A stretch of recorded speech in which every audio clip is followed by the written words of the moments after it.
feel like Kobe in the fourth quarter.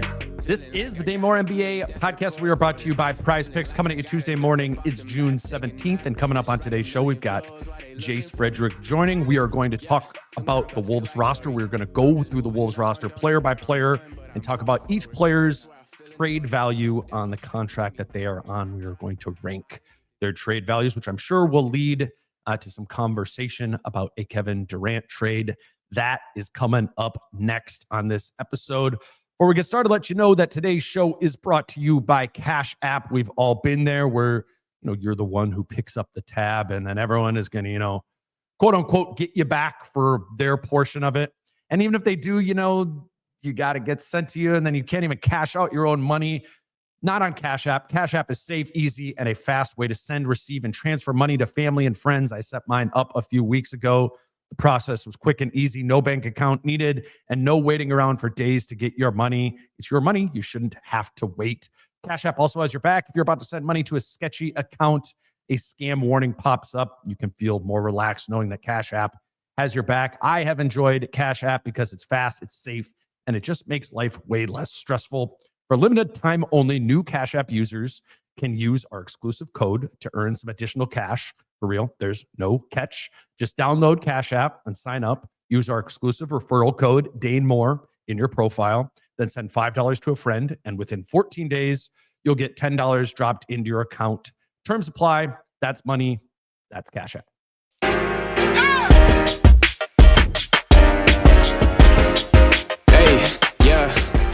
All right, we are now joined by Wolves beat writer Jace Frederick from the St. Paul Pioneer Press.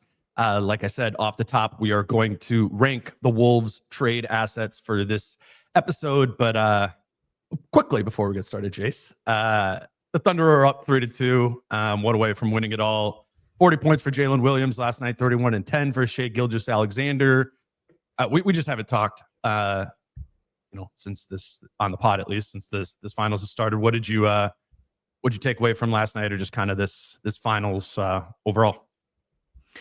I think if I was doing I'll do one of each. If I was doing a Timberwolves / West takeaway on the whole thing, in my mind, it would just be the regular season's going to matter because I really think if you have to beat the Thunder, it's much easier to do that if you have home court. You even see with the Pacers, they stole one game in OKC, and that's a really incredible feat, and they had to come back late to do it, and it was kind of miraculous. I know they do that a lot, but it's still miraculous every time. And then you have to be perfect at home, and being perfect at home, going 3 for 3 is tough. Totally. So it's much easier if you can steal one in OKC and drop one at home, and the only formula to do that is if you have home court. And don't get me wrong, anytime you try to be this is going to be a dynasty or whatever, in the NBA, we've seen it, that doesn't happen. Winning back-to-back is almost impossible. Apparently now in the NBA, if you won 5 years ago, it's impossible to win again. That's just where we're at right now. But this does seem to be a team with younger legs where even if their motivation dips a little bit, they probably have enough to make it very difficult, make a serious run at it. But man, in that building, it's really hard to win. I mean, and the only difference I'm seeing right now between the Pacers series and obviously stylistically and things the Pacers are putting up a decent fight, but so often of all of this is, were you able to steal one in OKC? And they did. They stole one, and Denver stole one, and that's about the only difference. And both times it was literally stealing the game. And that's about the only difference between all of these series that OKC has been in. But yeah, that's my thing there is I just don't think you can go in there and win 2 games in a series. So that would be my long-term view. But last night, you watched J-Dub in his 40 and he was phenomenal. You see, and we saw this in the Wolves series too. We do see the value of the mid-range shot when you need a bucket. Shai's done that in some really tight spots. J-Dub has done that in some tight spots. But the biggest thing for me is just playing out in transition is just the best way to play basketball right now. And especially in the playoffs when things tighten up. Yeah. I mean, and J-Dub is attacking 1-on-2, but he's doing it with a purpose and he's comfortable and he's done it a lot and he's worked on his finishing and he's good at it. And you see that with Siakam too. It's realizing even if it's 1-on-2, they're not in a good position to guard me right now. So I can attack here, and this is better than anything we'll get in the half-court set, which against good defensive teams in the playoffs is true. So you've got to play. The easiest ways to score are to play with pace so that you can play off the catch, so that you can play in transition. It's playing with pace, and that's what Jalen Williams it was a relentless motor. It was I know what I'm doing here. I know I'm going to attack here, and it's just doing it with a lot of, I don't know, intention. He was very intentional about everything he was doing, and purposeful in all of his fast breaks and transition attacks. And you just see the value of all of that, of like, you are really hard to guard in those situations. And then those makes breed confidence for like knocking down the open three in the half court or whatever. So that's, I just think in the NBA now, as you see the two teams that I think you can put Indiana as like, if you want at the end of the season, say, even if they lose game 6, and I think they have a fair chance of winning game 6, but whatever. If you want to say at the end, like, oh, that was the second best team, I don't know if I'd argue with you on that in any way, shape, or form. And it's so these two teams that are so comfortable and religious transition attackers are at the top because it's almost impossible to guard. And it is a fun brand of basketball to watch, frankly. Yeah, and it's just more math, man. It's like we did the thing with the Rockets. It's like, okay, threes are worth more than twos. Transition's worth more than the half court. And we, obviously everyone's known that forever, but the doing it consistently and like changing your line of what a bad fast break opportunity or transition opportunity is like, oh, there really aren't that many bad ones. And J-Dub is like the poster boy that I don't want to linger on it too long, but when you go ahead. Yeah, I was going to say, like, it gets better at it if you do it more. So the teams, these two teams that have dedicated themselves to doing it all season, so they are comfortable playing in it. And they're just in their heads of like, this is what we do, where you have other teams where it's like, hey guys, can we please play faster? Please, please. You know, that maybe they can get it for one game, but otherwise they look ahead and they're like, this isn't a transition opportunity, because your mind's trained that it's not. And when you get in those situations, you're like, 1-on-2 here, I haven't done this in 3 months. How do I finish this? You know, like, because you haven't worked on it. Because what other way is there to work on that but doing it in the game? You know, so it's the teams. There are some things where it's like, does the regular season matter? But you talk about habits and what have you gotten good at and what have you made yourself comfortable with? And I think that's a big one. And these teams have made that part of their identity, and so it flashes on these stages. Like, you can't just be like, we got to play faster in this series, guys, and expect that it's going to go well for you, you know? Pick up the pace. Yeah, right. If you haven't done it, like, get attack. It's like, we don't do that, you know? I think that's all part of it. Just last thing, just with what I was thinking about with J-Dub going for 40 last night, and I hear what you're saying. I was listening to Finch earlier on K-Fan. He's talking about, you know, the likelihood of turnover champions and how hard it is, the parity, whatever, all that stuff around the league, which is true.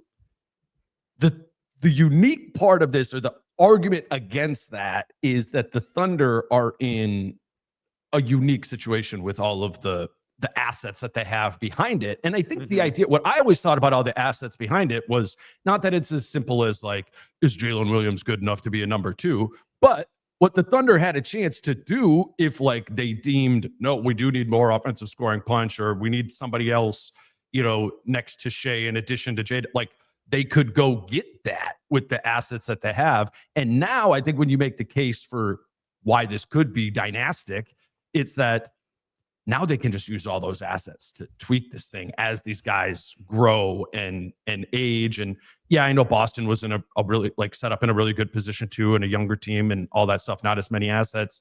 And the Achilles happened and Shea could tear his Achilles, like, you know, knock on wood, whatever. But that's the interesting part to me about the Thunder, and the distinction to be made between them and Milwaukee in 2020, whatever that was, Milwaukee, Denver, and a lot of these other teams that do not have the assets behind. So I mean, we're putting it cart before the horse or whatever. The Thunder still need to win one of these final 2 games, but that's the interesting point from looking beyond this season with this team, is they're just so uniquely positioned from an asset standpoint to literally get whatever they want.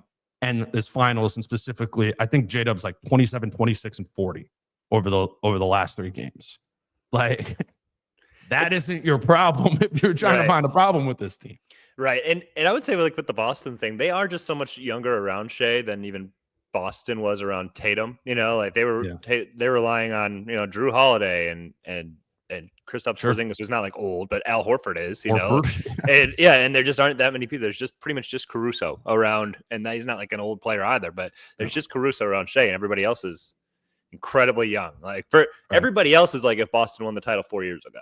That's like about where that team is now. So that, and obviously Shea and Tatum are on the same age right now, but otherwise it's, you know, it's a younger roster in general. So there is more things of like, okay, you like had the legs maybe to make more multiple runs because Right. these are long runs. I mean, like you're looking now, and I mean the Thunder, even if they win on Thursday, just one more round will play 3 more weeks than the Wolves. You know, like it's wild.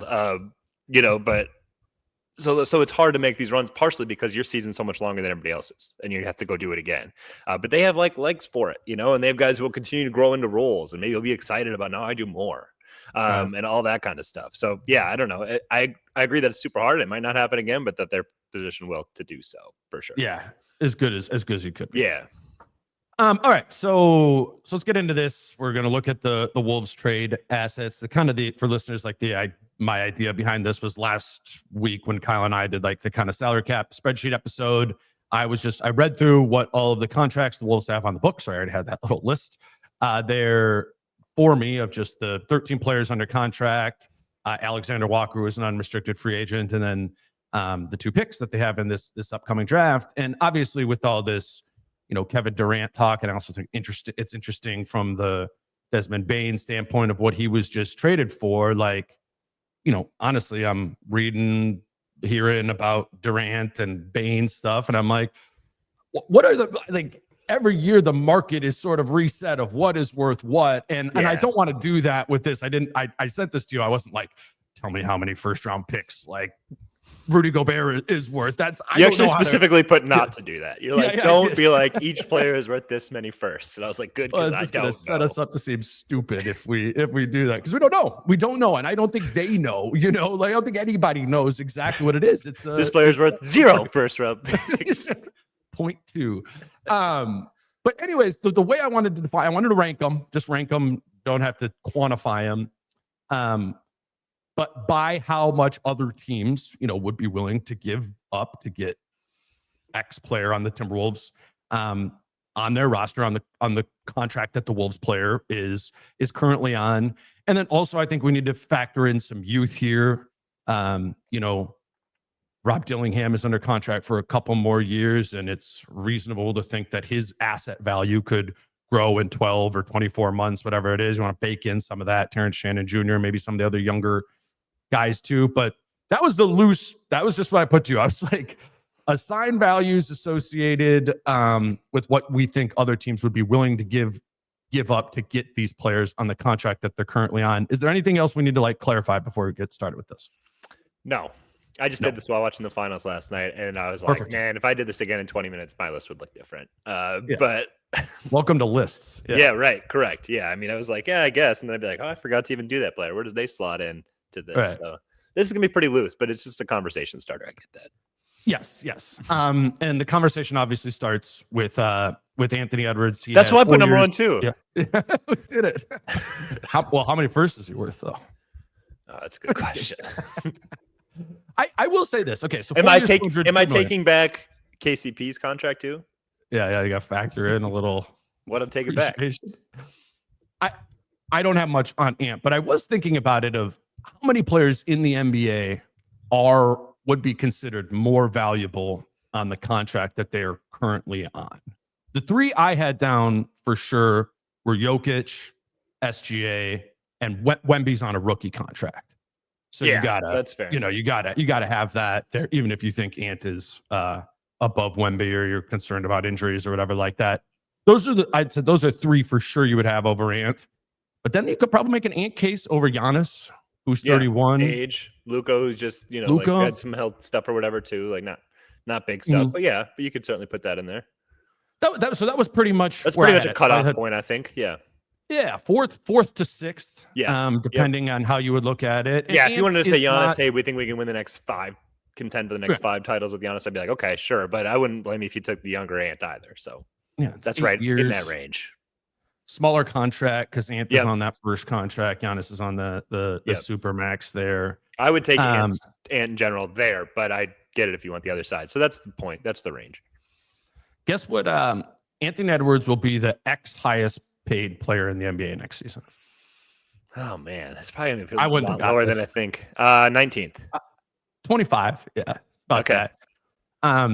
It's the exact same number as Tyrese Haliburton and Pascal Siakam. It's both year 2 of a 30% max contract there. But Yeah, there's value of that. I mean, Ant's going to make a case next season, to be an MVP ballot type guy. He's kind of gone from all NBA to better in all NBA. And now I think this is, a first team all NBA MVP type season. So there's, not that you got to measure it by the 25th versus fifth best player in the NBA, but like, there's already a delta between, how well he ranks in the league, how high he ranks in the league compared to what his salary ranks in the league before even factoring in his age and everywhere that this could go and growth that comes with it. So obviously we're not breaking any news here that it's Anthony Edwards, number one. Who'd you have for two? I think I put, let me see. This is controversial. Okay.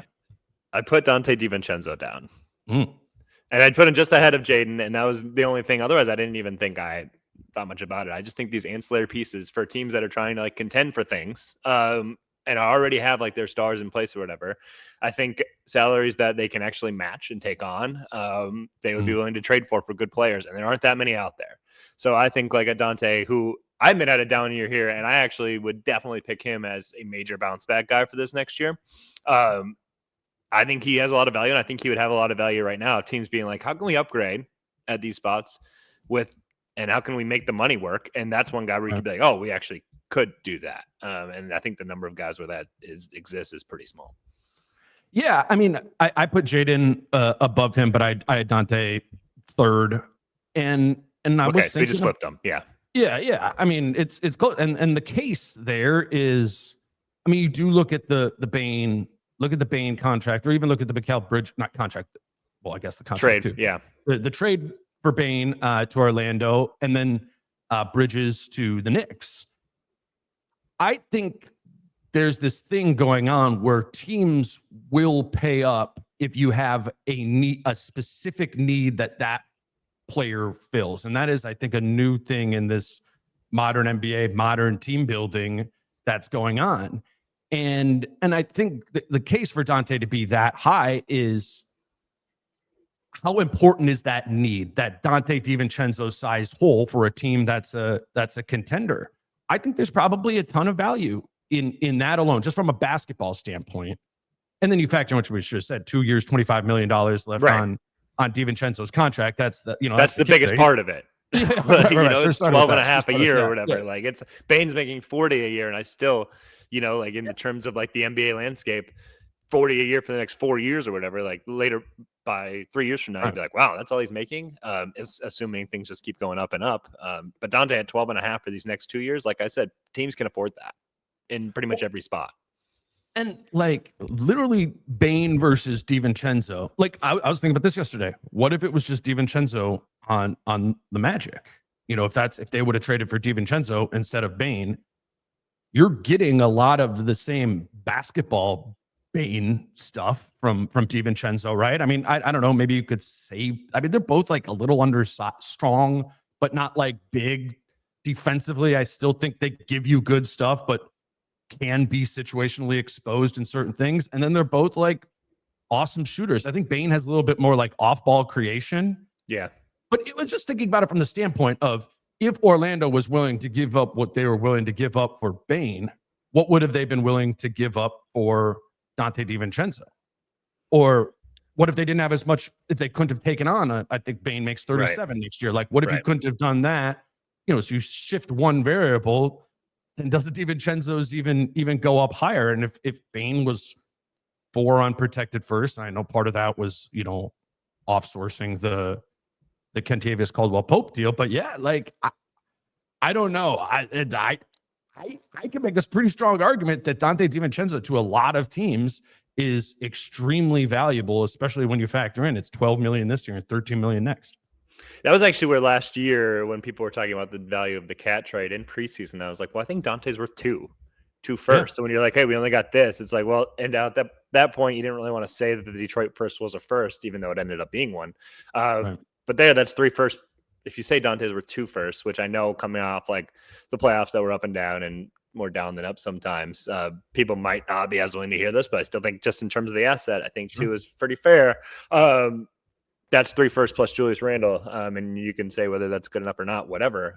But yeah, that's where I think he's at. Now, I was working off the Bridges deal with that, of like, well, what does Bridges give you? And obviously Dante is a worse player, but how much worse, and Bane, I think, would be in the same respect in that if you took 2024 playoff Dante DiVincenzo, I think that lines up pretty well with like a Desmond Bane. And obviously Dante didn't play to those heights this year. And he talked about, finding ways in which to get his offense in here. I think so he feels a little more comfortable and feels a little more like himself. And maybe isn't always forcing things of like, I don't know how to get my offense, so I'm just going to make up a way to get my offense. That's where I think there's a lot of room for growth next year, where, when Finch and the staff has a full offseason to be like, how do we want to maximize this guy? But yeah, like I think like you're right, the shooting and like decent at other things, isn't like a big hole. Yeah, it helps. And to get a guy on that salary, like 2 firsts, that still makes sense to me, even coming off not his best season. Let's grab our first break here with Jason. We'll come back, and I think we'll get into Jaden McDaniels. Today's show is brought to you by Your Home Improvement Company. We know there's a chunk of you out there who have home improvement needs that you are getting taken care of this summer, or maybe you need to get taken care of this summer, and we would love it if you took those home improvement needs to Your Home Improvement Company by calling 866-777-YHIC or by going to yourhomeimprovementco.com. The deals that they have going on this summer are buy 2 windows, get 2 triple pane windows free. Those windows come with a lifetime warranty and are installed by certified professionals. Your Home Improvement Company also specializes in transforming outdated bathrooms, and they're offering a 30% deal on bathroom remodels this month. The bathroom renovations are also done by those certified local professionals and are backed by a lifetime warranty. Whatever the project is, Your Home Improvement Company offers great financing deals that require 0 money down, 0 interest, and 0 payments until 2026. Your Home Improvement Company, where it's your home made better. Today's show is also brought to you by Prize Picks, and we have Game 6 of the finals coming up on Thursday, and 2 picks that I really like from that game are Obi Toppin to have more than 10.5 points. I think we've seen his offensive role really grow throughout this series. He is a need for that Pacers team offensively.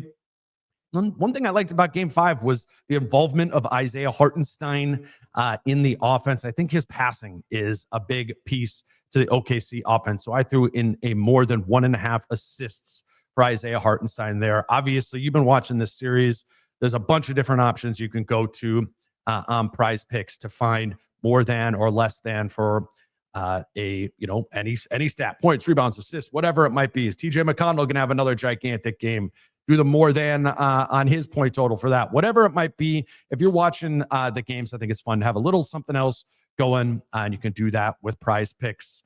If you do not yet have a Prize Picks account, you can get one at prizepicks.com or on the Prize Picks app. And if you do, use the promo code Dane because your account will be credited with $50 when you place your first $5 lineup.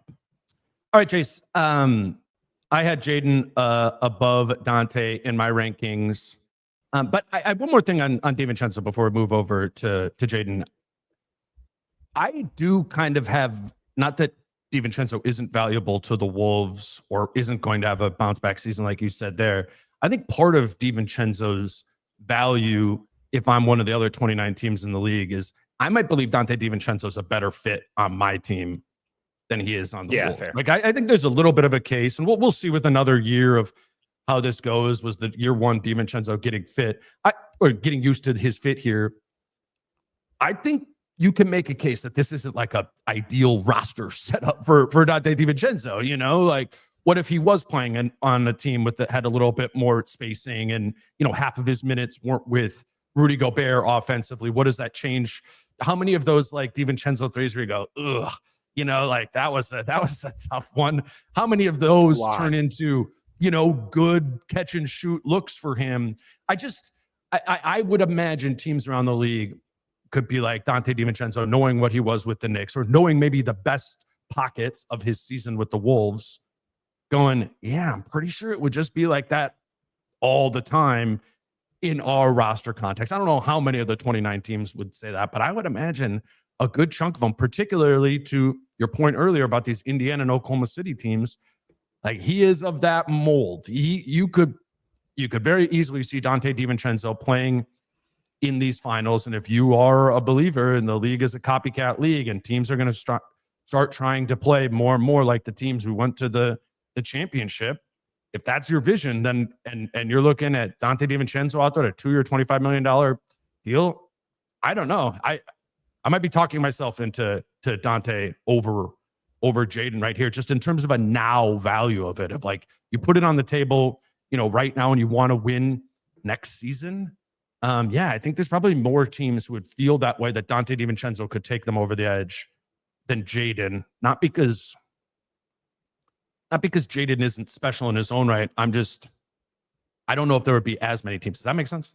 Yeah, the only, like, somebody asked about when I was talking about Bane, and then they were asked on Twitter, and it was like about well, what's the value of like a Jaden? Would you pay this much for a Jaden? And my response was like, yeah, if I'm Cleveland, and I think that's how far away I am, like a defensive stopper who can contribute offensively and hit a shot, but other teams know. So it comes down to what you need and who you are. And Jaden, more teams need a Dante right now because they already feel like they have like not Jaden necessarily, but something to that extent. And Jaden, right, I think, is a souped up version of a lot of like this idea of like your defensive stopper.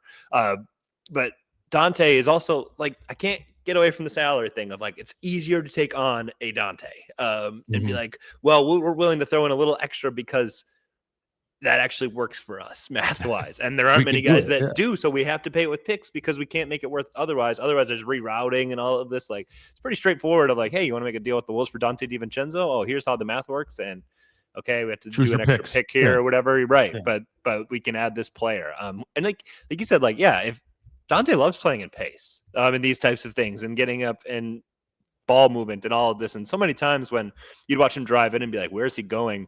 I do often think the spacing was a big problem with that. And I think that's not only Rudy, it also is like other guys would tell you this too. Like the Wolves spacing just isn't right a lot. So like it doesn't have to do always with personnel. It's why are you standing there? That kind of stuff. And ball holding.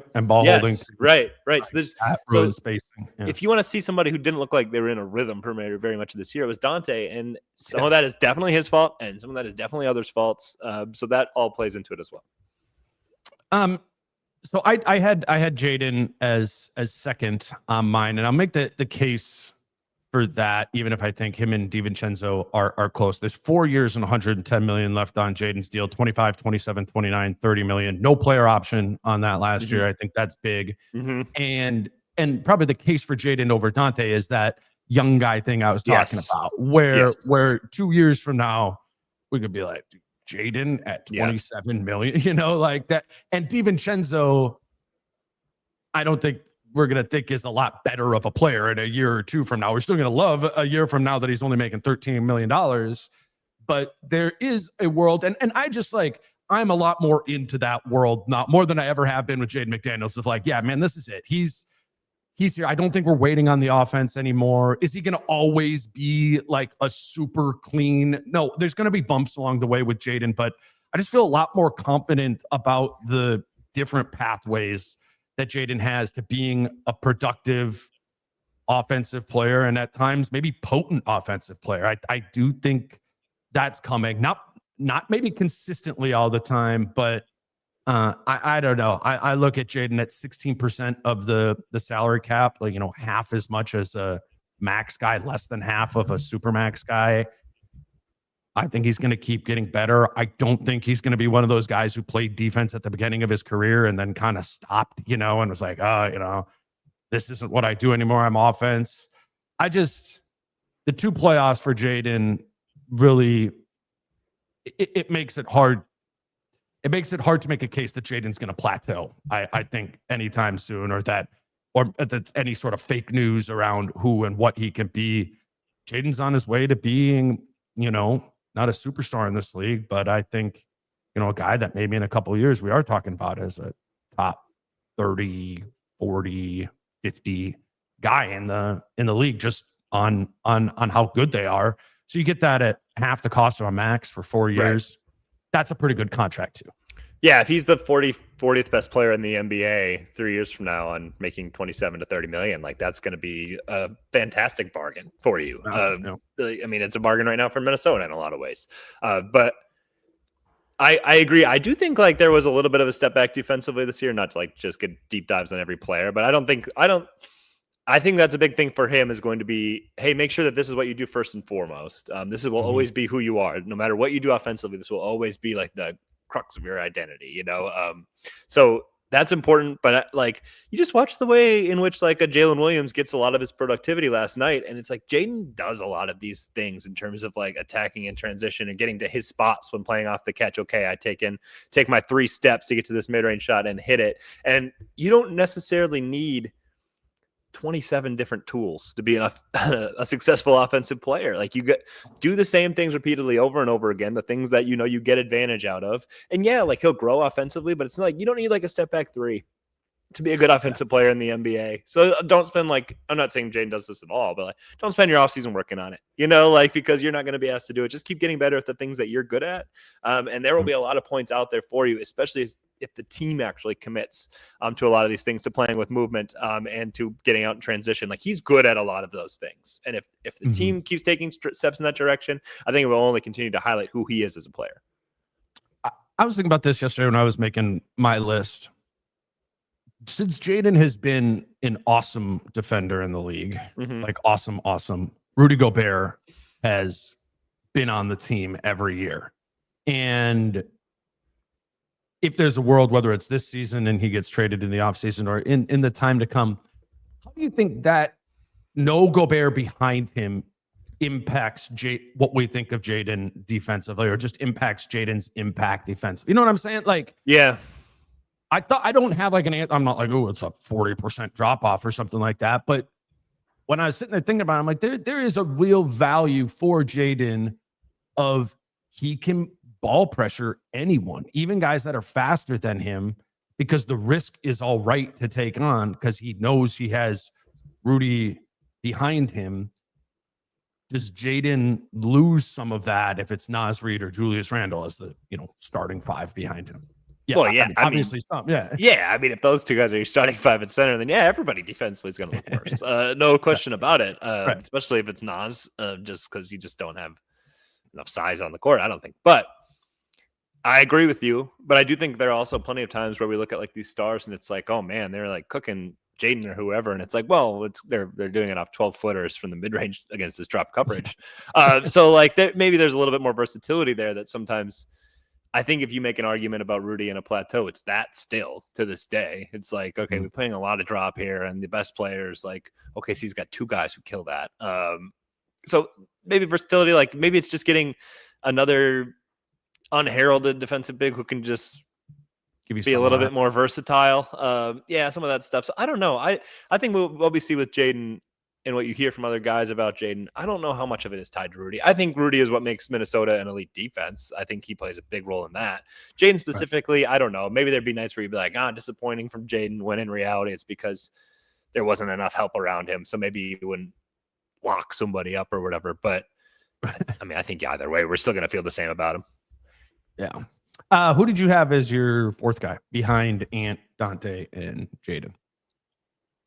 I put the player option of Naz Reid. Okay. Why? I think that's a major sign and trade piece if they decided to go that direction. I think there's a lot of value of a team that maybe thinks it's a Naz Reid player but can't just straight on sign him. I think if you can open up, you know more about this than me, but I know Minnesota can just do a sign and trade going out. For other teams, and I know if you're in the apron, you can't take on a sign and trade or whatever, but if it makes it more accessible, and a team, I could easily see a team falling in love with the Naz Reid and then being like, okay, how do we make this work? Okay, it has to be via this.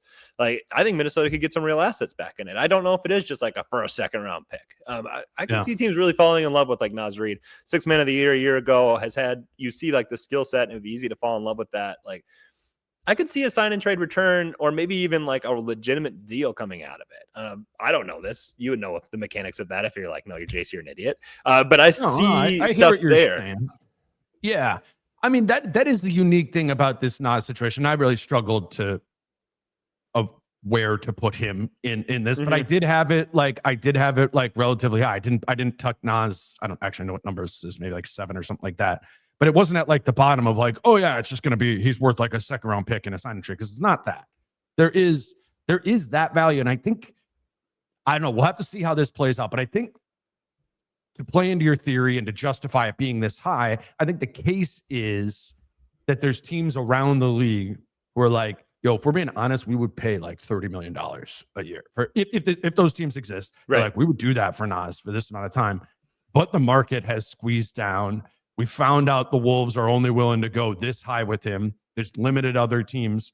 Can we get Nas, if we can get Nas Reed in for 20 million, or $24 million a year over the course of time flat, and they believe there's more untapped there? Like, yes, you're not typically, generally speaking, a sign and trade is neutral value, right? It's like the player is going to get their market value, or anytime a player is signed, they're getting their market value in an open free economy, and that's what they get.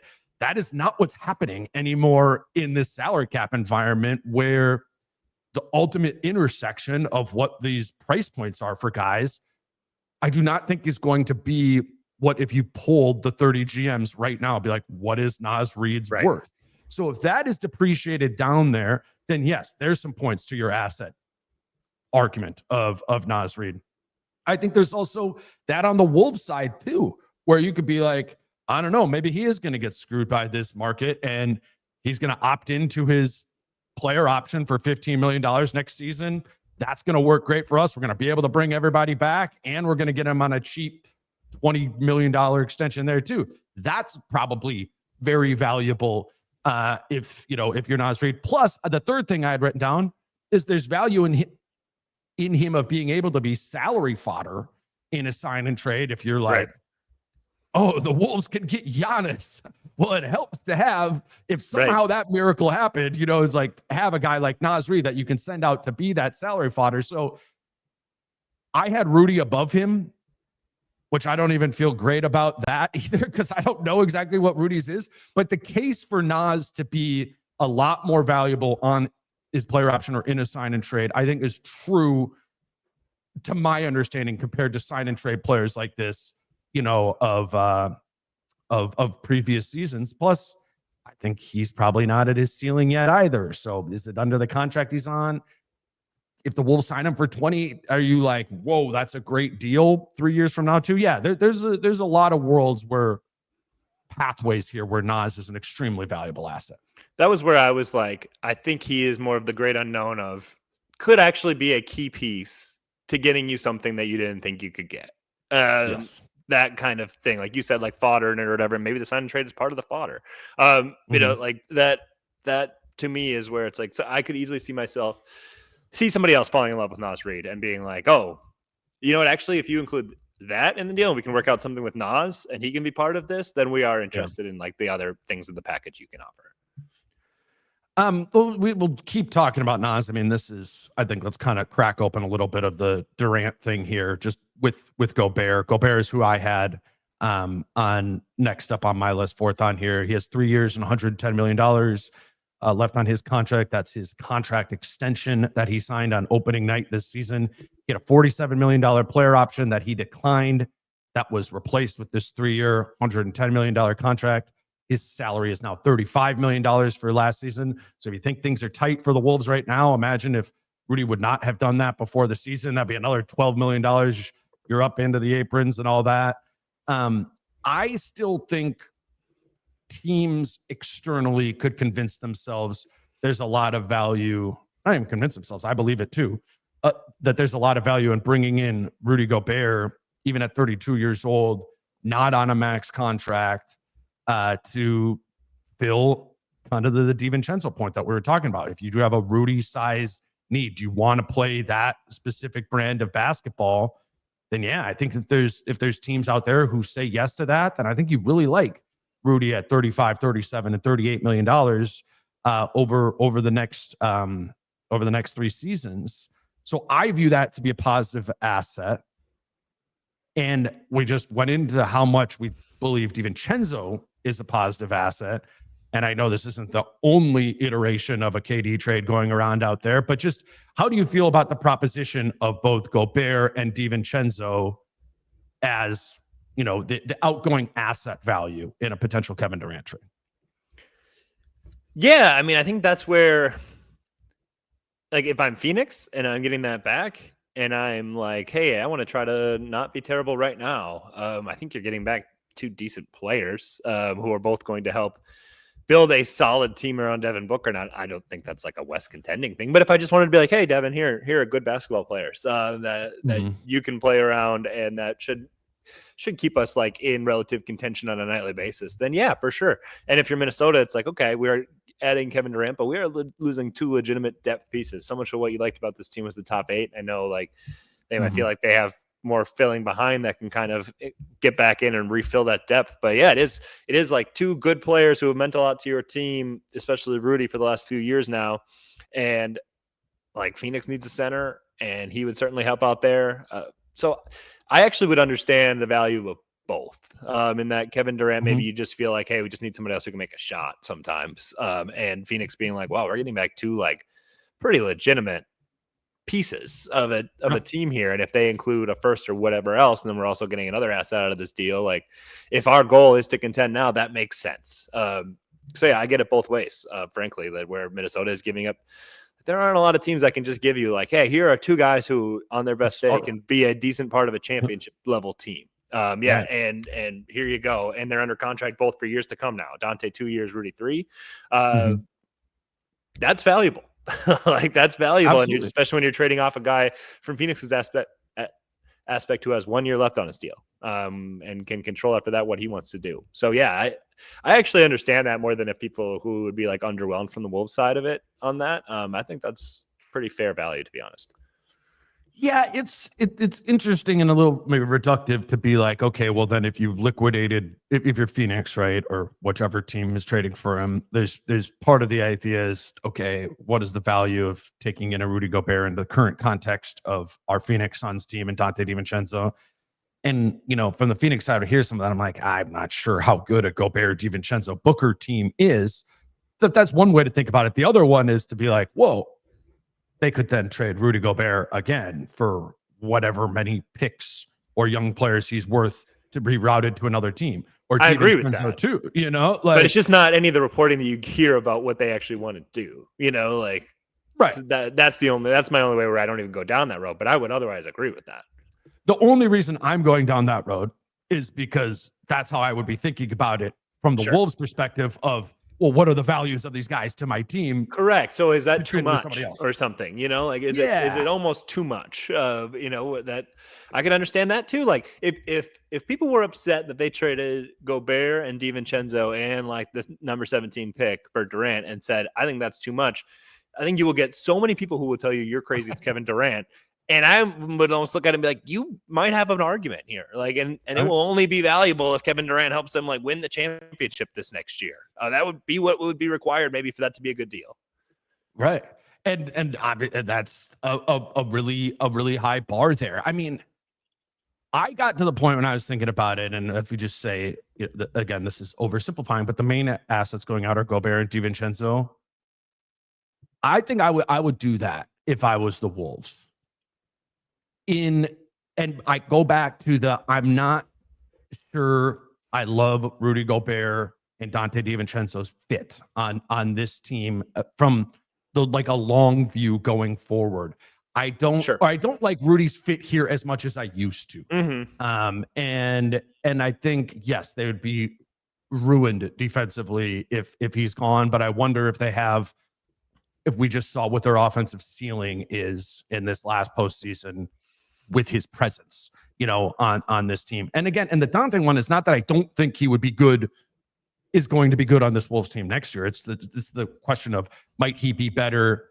Might he be better on another team holding more value externally than he does internally? I don't know. That one's debatable. I think it's an uncomfortable price, but maybe that's just kind of what a fair price is. It's an uncomfortable one. And part of it is I'm just generally, I think more than I could tell from other people, I am a pretty big believer in the value of what Durant would provide to this team. I think he's like as amorphous of a star player as there is in the league, or you can kind of play him different positions, different places, and he just kind of fits because he can do a lot of different things, which is different than other, good or star players like Rudy Gobert can't do that. Julius Randle can't do that.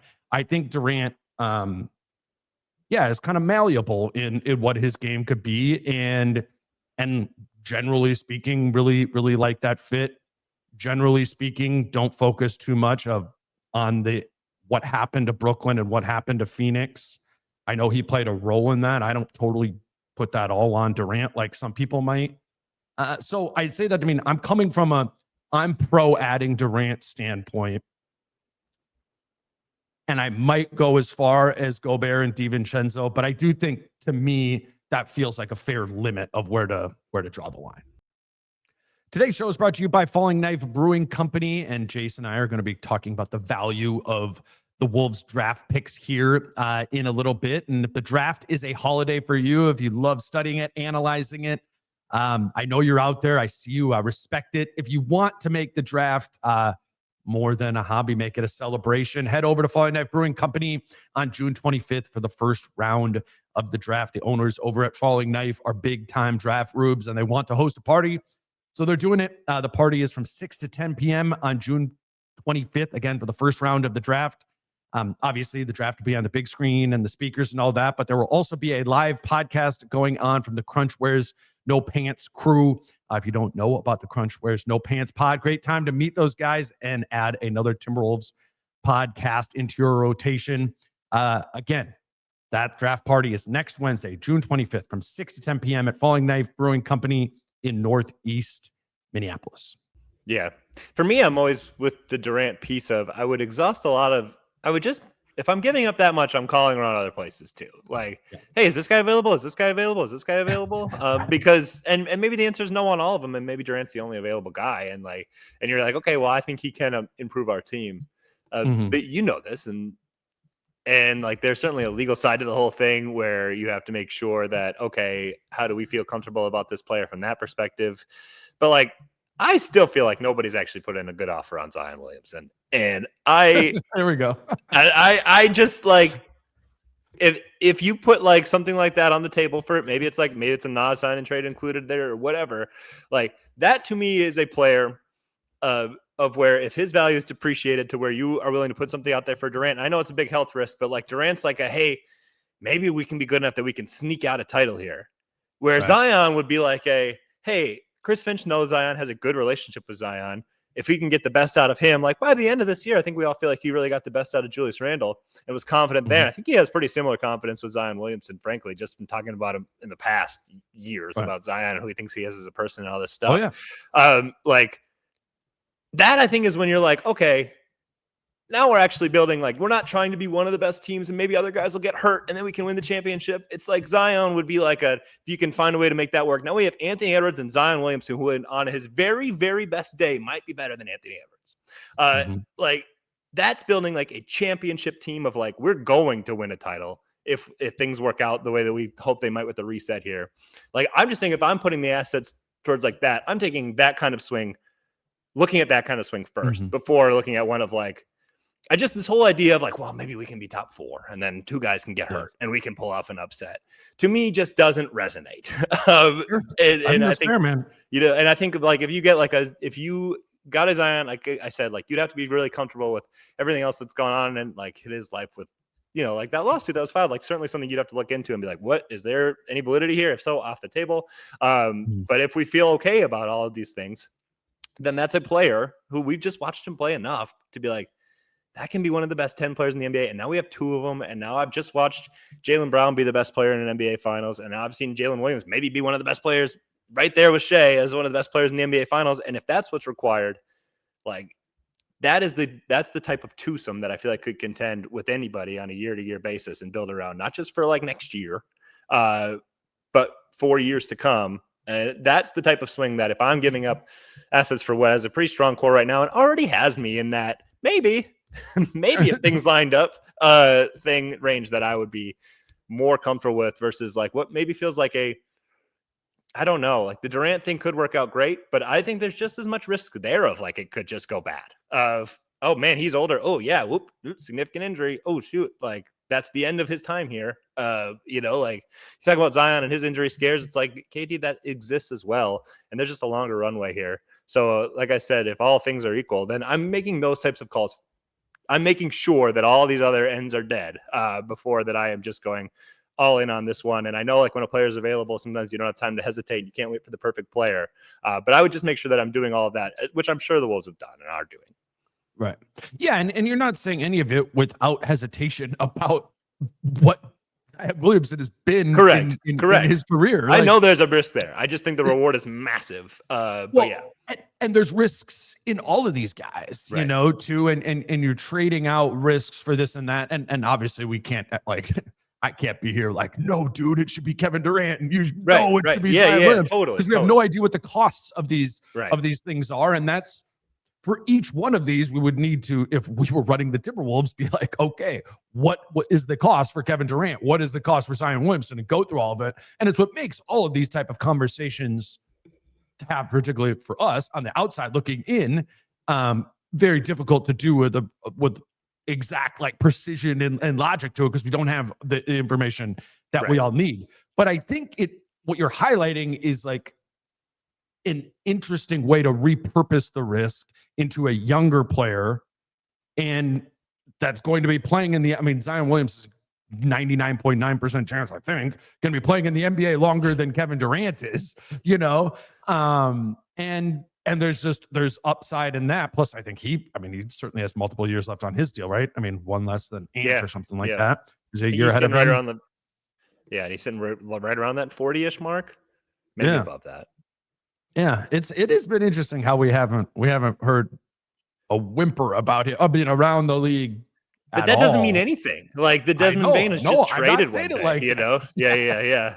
No, I agree. No, with you're right. You're right. And it's my whole point is like I make sure, because if you are trading Rudy and Dante, like we just made this list. We just looked at it. It's like, oh, there aren't that many like really great tradable assets as far as salaries and whatnot that make money work and are like considered valuable. And now if you make that type of deal, now the well is pretty dry. So like this better be it, like this better be the solution. So that's why I would, like I said, like exhaust all options, and maybe if they at the end of the day go, nope, Kevin Durant, as far as who is actually available, we've made all the calls, and who best fits and who helps us really take a swing at it right now, that's the best answer. And then if they can feel comfortable with that, then go for it.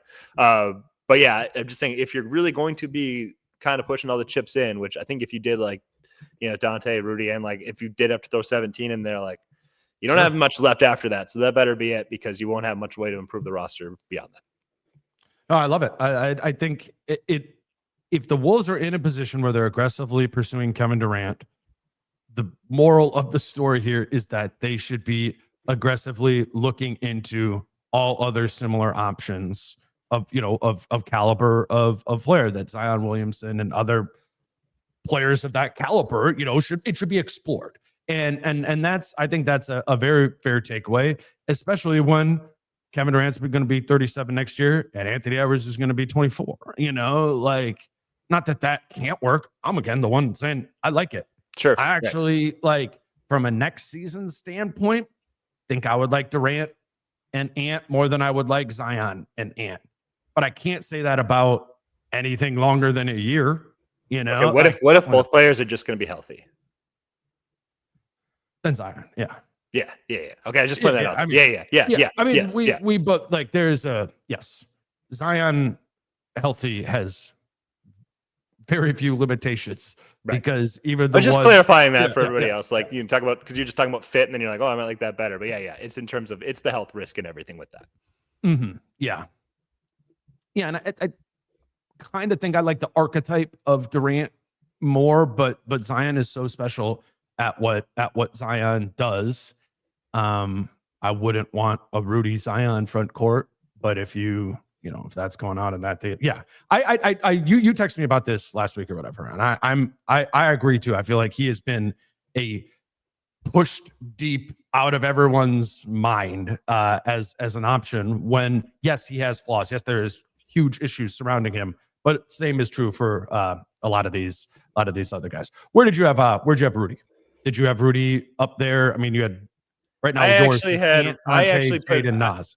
Yeah, so then I put Julius ahead of Rudy because I do think Okay. still in this day and age, like the idea of either some like if he opts out, obviously then that's different. But like if he opts in, just the general idea of an expiring, I still think carries some value in the NBA. And Rudy, like yes, Rudy's still a good player, but I do think a lot of people would look at the thing of this is hard to take on, and we have this money for a long time, and it removes some flexibility here for us. Where Julius is kind of in a day and age where you always have to be shifting. It seems like in these rosters, like the idea of well, this guy could help us now, or it's an expiring, and we can always use that. Those types of things I think carry a lot of value for a guy who just had 2 really good playoff runs. Yeah, no, I have all that down as like positive things with Julius too. I just pushed Nas, Julius, and Nikhil down a little bit lower in my rankings just because they're not under contract. Yep, but I hear you. The Julius ones is the same thing. Could be signed and traded, could be extended and traded, could be the salary fodder. It's everything we listed off with Nas. There also, I don't know, man. Like there's a chance that this contract is weird for him too. Yeah, and Miles Turner and all these other guys who are definitely more than mid-level exception players, but need facilitation to get more than $14 million a year. Like, yep. Is there a world where Julius Randle, locks into a contract next season that is lower than his player option number? Could be. Could he be at that? Could he be 27 a year for the next few years? Oh, I like Dante, or do I like Julius Randle at 27 a year for the next few years? Sure. It's just hard for me to assign what that is. And I just have, go ahead. What is the forecast for next off season? Do you know? Cap space. More for everybody. Not for everybody, but I know, but more teams will have it. Yes. Very different. That's where like a player option makes just adopting in it's always a risk. And certainly, so like that's where always if you just rather just take it's lower value, but I know I have it. That's the pitch for him this offseason. But like the player option still makes some sense here. Even as like you watched it and you were like, oh, he might play himself out of it. It's like that makes a lot of sense to just opt into it. I do. This is just a side. But that's what I'm saying. If he does opt into it, now that I think that becomes attractive for other teams too. Like okay, this guy's got 1 year left on his deal, and and you could go get that at the deadline, and you could figure you wanted to have it, or if you want to get off money, or and it makes sense for him too. Does he think he can get if he sees his market is 30 million AAV? Does he think that can be 40 in a year? I think if you look at what other guys who are making 40, you're like, wait, what? Right. No, sorry, dude, you didn't sign it. You had the wrong offseason. Sorry, dude. I do wonder about this. This is just like in general about like the money and stuff getting so high, and specific to this situation of like turning down money that's on the table and just the financial risk associated with that. When it's $100 million or it's $30 million a year, like betting on yourself is a lot more fun when it's like a $2 million contract versus a $4 million contract. When you're like, oh no, my value fell from 30 million a year. I had 30 million on the table, and now I opted into my player option. And a year from now, all I can get is the mid-level. That's like a $15 million. Like, I don't know. That's just a money thing in general. You say it's a lot more fun if it's 2 to 4. Like that's literally maybe 4 to. Yeah. Wait, did I do that backwards? I mean, no, you did. I'm just saying, like you did 2 to 4, but that's money. Yeah, but I mean, like 2 to 4 is like oh man, that's a huge difference in your life. Where 15 to 30 is like, you're either like really rich or really, really, really rich. So like those are your two kind of things. And obviously, the guy who's making 2 million is still rich, but No, you're right. I should not talk about that in any sort of way. Like I have an idea of what is going on with that. I just do think there's like a greater like agitation around some of this stuff when it's like, oh my God, I could get like, I know Nas Reed has been sitting around for the past couple of years, like my next deal is $100 million contract. Yep. And recalibrating in your mind of what it is, like, I don't know what, I don't know what that'll look like exactly. So ahead of the player option guys or Nikhil, I'll we'll combine some of this because we're already going a little bit long. I had Dillingham and Shannon both ahead of Nas and Okay. and Julius Randle and Nickeil Alexander-Walker. And again, that's buying into some of the long-term upside of this stuff. Rob Dillingham is on a 3-year, $22 million contract. Obviously, that's his rookie scale deal. He's got those team options and stuff going there. I think just from an asset value standpoint, he's a young guy in a trade. He's a lottery pick a year ago. I think that's true now. I think that'll be true at the deadline as he probably gets more opportunity. I don't know. We talked about Rob Dillingham a lot on the last episode. We know what Rob Dillingham is. He's a great sweetener in a trade, and he also has a chance to be the point guard of the future here next to Anthony Edwards. Makes a lot of sense in his style of play, I think, with him at the point and being another guy who can go get it. Shannon is an interesting one to me, and I think I'm pretty high on this, but I want to run this by you. I was thinking about Tamani Kamara. Okay. And Kamara was like, there were signs that he was something his rookie year, and he was really guarding on the perimeter. And then this year, he makes an all defensive team, and that's really a high bar. And Tamani Kamara, if people don't know who he plays for the Blazers, he's basically like Jaden McDaniels. He guards the perimeter like that. Now in these all defensive teams, half the teams are big guys. It's 5 centers. So only 5 wings made the all defensive team: Lou Dort, Dyson Daniels, Amen Thompson, Jalen Williams, and Tamani Kamara. That's a really high level player who came out of nowhere, 2 years ago. But there was a little sign of that his rookie season. And then in his second season, got a little bit better defensively, makes all defensive team, started hitting shots more consistently, 37.5% of his threes on 5 attempts per game. I was going through it. And I just wonder if Terrence Shannon Jr. kind of flipped the sides of the ball, if given a role, you kind of invert that, right? Maybe he becomes more of a solid defensive player next season, becomes a real consistent offensive force that drives some of that healthy and needed pace that we were just talking about offensively with these teams. Kind of like, Kamara brought a jolt of defense to a Blazers team that really needed that there. I think that's a somewhat realistic, maybe idealistic progression to believe in from Terrence Shannon Jr.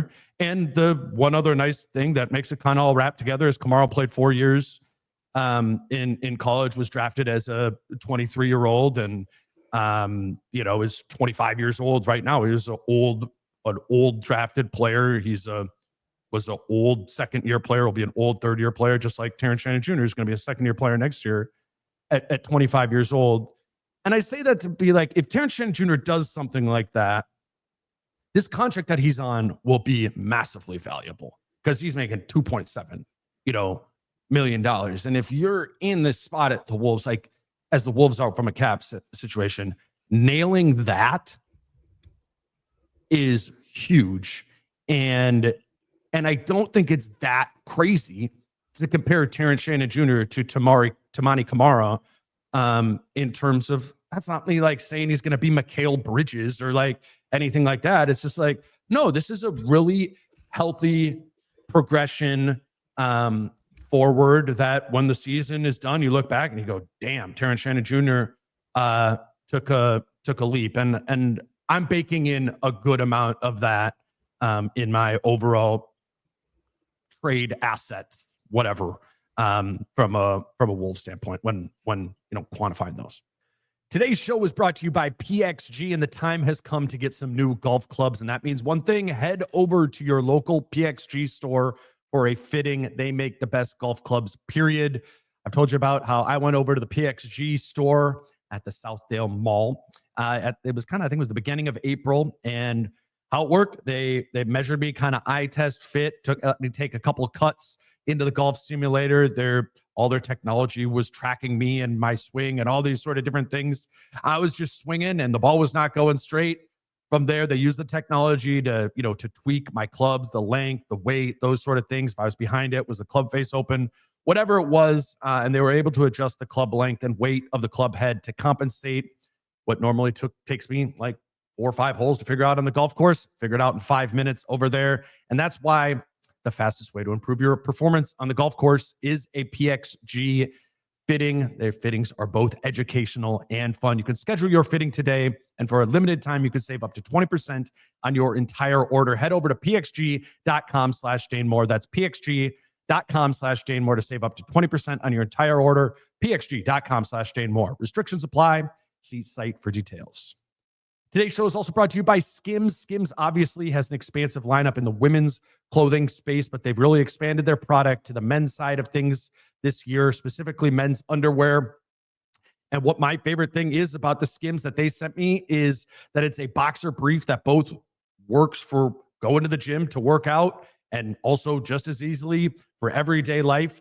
Sitting at my desk, sitting in the podcast studio, it is comfortable in the gym. It is comfortable at home, everywhere. I have the Stretch 5-inch boxer brief, and I've said this before, but they do really remind me kind of like compression shorts I would wear back in the day to play basketball, but they're not as tight, and they really are comfortable throughout the day of just walking around or sitting around. They are great for running, whatever it might sort of be. I just think the biggest thing with them is they are versatile. Again, the 5-inch Stretch boxer briefs are my personal favorite. I think you should try and find a pair that works for you. Shop Skims Men's at skims.com and Skims stores. Let them know we sent you. You do it online. After you place your order, select podcast in the survey and select our show in the drop-down menu that follows. Skims is the official underwear partner of the NBA, WNBA, and USA Basketball. Yeah, that's why I had him back up to back too, but I had TJ ahead of Rob. You did? Yeah, just because I think I'm watching the finals and I'm like, yeah, this is kind I of thought the I best had a ball hot take there. This is kind of the best ball that TJ plays. And TJ is basically in the he's pretty close to like the prime of his career, and you're getting that on these salary ranks. Not to say he won't be better when he's 30 or whatever, but like this is usually the window where you're like, this guy's entering the prime of his career, and he's in it right now. Yeah. And you're getting right, and you're crazy. And he doesn't, and there's a reason why he's not shying away from anything. Like I think I texted this to you like when I laughed about it. Like I don't remember if it was like 01 or something, but there was a draft combine. It's like, oh, here's Luka Garza's stats and here's TJ's stats. Okay, like, and obviously it came back years later and actually went into the draft. Say 01? 21. Sorry. My bad.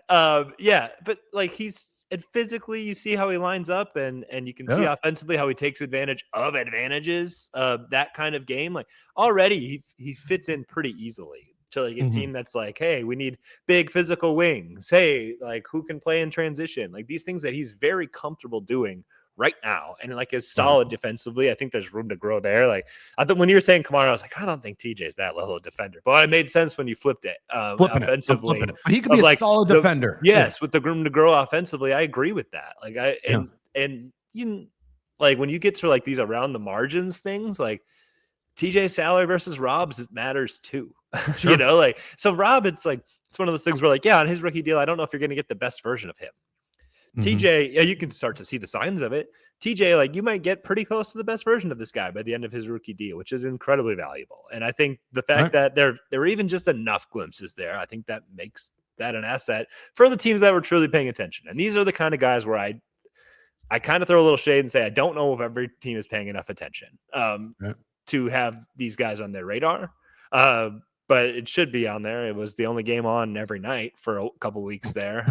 But I still don't know if that's the case. But yeah, I think if I was looking at it, the Wolves from an outside view, I'd go, actually, that guy, we could pretty much get to like a minimum who looks like it's Nikhil 2 years ago. Yeah, who could maybe play in our top 8, who like injects the pace and whatnot and has the size, is all the things that we're seeing like on these championship level teams. Like that's who we want to take a swing on. That makes sense to me. That is, to go back to the Thunder and like their assets and stuff like that. Those are the players that I would be trying to buy up right now. Yes. You know what I mean? Like I actually thought about that at the deadline with Kamara for the But you Thunder. almost feel dumb, right? Like you almost feel dumb being like, why they want a first round pick for their 10th player? Like that, like I think there's something to that where it's a swing on your part that 2 years from now, you can be like, well, that was really stupid. I think there's like, that's the risk of it where you just much rather have those guys be like a throw in to another part of a trade where you're like, we actually really liked that guy. That's kind of who we wanted. But it's not going to show up in the deal. Where did you have, now we're getting kind of more into the bottom here. So I went Rob and TJ, and then I stacked up Nas, Julius, and Nikhil, just kind of all there in this weird I don't know, kind of free agent purgatory. Right. But I put Nickeil in there too, behind those other guys, because he serves some value as Phil. We're getting to the point of like not really many positive assets on the roster, or like grossly So positive assets. I just had Nickeil next after I did put the 2 picks, and then I put Nickeil. Okay, you did. Well, okay, let's talk a little bit. You Talk a told me to little put the bit picks in about the there. picks. Yeah. You're actually. I'm sorry. I had 17. I went number 17 pick, Nasri, Julius Randle, Nickeil Alexander Walker. Makes then sense. I put 31. Yeah. So what do you just think about like this Nickeil situation overall, but also just what do you think his value could be externally? I think the mid-level makes sense for Nickeil, frankly. And I think he would think that makes sense. So I actually think there's a comfortable market for Nickeil that he's going to land somewhere with one of those. I don't know. What do you think? Mm-hmm. Yeah, I think so. I think so too. I think he deserves that. I just, I was asking around a chunk during the season on Nickeil, and I was always like surprised that people were like, I don't know, like 8-9 million, something like that. And I just did. I don't know. A lot of that was earlier in the season, but it doesn't matter because he's really been the same player for the last couple of years. Like what you think is still kind of what you think it should be anyway. I know, and there's people from another team, So I feel like there's just enough teams with the mid-level that I think he's going to get that. That's where, and I think that he would be very happy with that. And he's a player where like, hey, if he comes in a little less than that, you could be like, we don't even have to use all of it on it, and he might still be like, yep, sounds good. That's where I don't think he's going to land. I don't think he's going to stick around here. I don't. Yeah, and I think he's. I never heard somebody like it kind of felt like he was like in his, saying goodbye the day after. Yeah, like, yeah, I don't want to close the door on being back here, but. Right. Yeah, I mean, it's just hard for the Wolves to, be able to figure out those numbers, especially if in his head he's like, oh, I'm trying to get, 16, 17. I mean, that's the dream for Nickeil Alexander Walker is someone says, hey, Nickeil, we want to offer you a 3-year or, $18 million a year, something like that. That's his dream right now. And then he goes to the Wolves and say, hey, can you facilitate a sign and trade to get me to that team? That's all you're waiting for there. If you're assuming you have some backdrops of the mid-level exception around. I had heard that Orlando was legitimately like one of those for Nickeil, like, and somebody else had reported Orlando, but I had heard that. I had heard that too. I wonder if that changes at all with Bane being there. Probably, maybe not. Maybe you still want. You can never have too many, but yeah. And I don't know.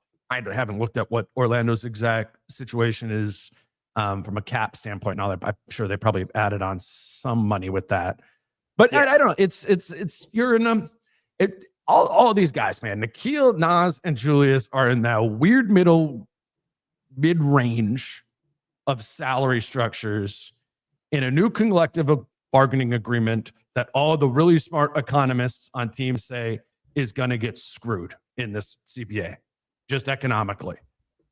So he might get screwed, or I don't know, or Nas or Julius might get screwed. I just think one of these guys is not going to end up with the market that we think they might have here. Probably Nickeil the least so, because there's a bunch of teams who can offer him $14 million a year, which is within that range. I don't know if you saw Hollinger wrote yesterday. He had him at $20 million.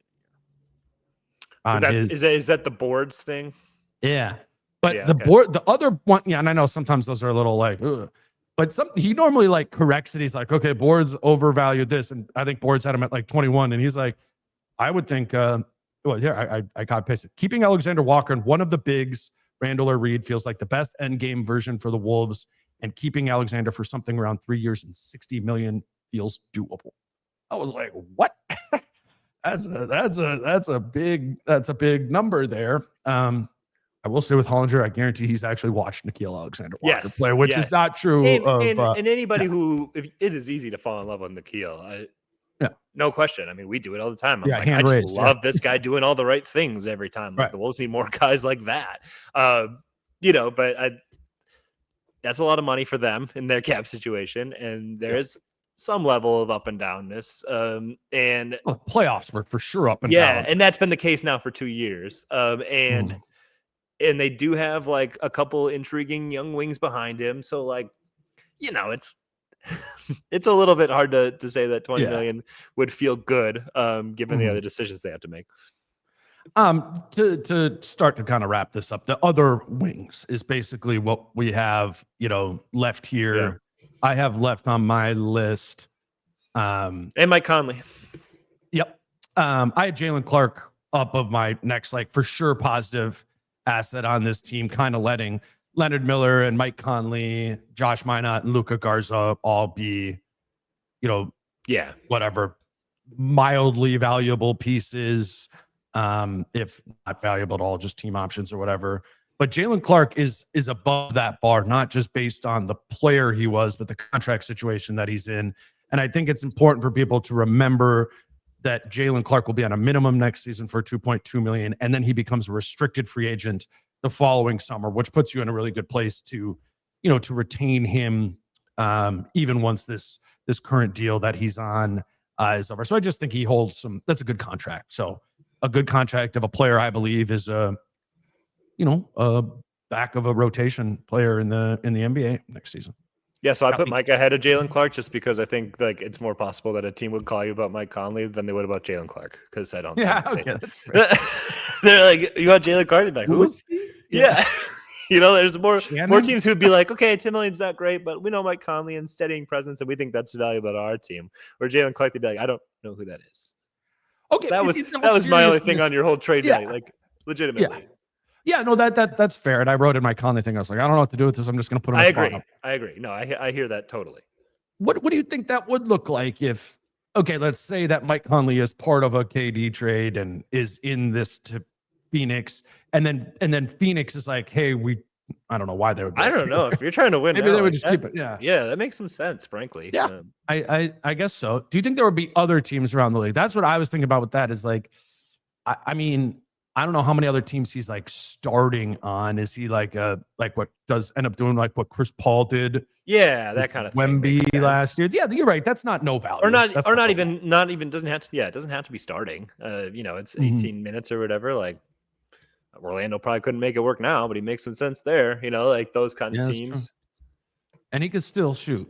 He can still shoot. Yeah, right. And he's not a terrible defender. So like, it's not like you're losing your whole identity if Mike's out there. Those kinds of things. All right. Other than that, yeah. Okay. So I went Jalen Clark, number 31 pick. I put down Leonard Miller above Mike Conley and above Josh Minot, Luka Garza, just because you do have 2 years left on this Miller deal. I haven't really seen anything other than I watched him make a bunch of threes in Oklahoma City at a shooter out one time. I was like, okay, like he's not kicking his leg out. He's not doing all that stuff. Looks like Leonard Miller has been, working. I'm curious to see him play in summer league and stuff like that. Not like a huge believer in him, but you got him on a partially guaranteed contract for this season. And then next season you have a non-guaranteed, like basically minimum contract for him with a team option too. So he's back on like one of those kind of like Nas Reed contracts where if it works, you risked almost nothing along the way to get there. I like that piece. Agreed.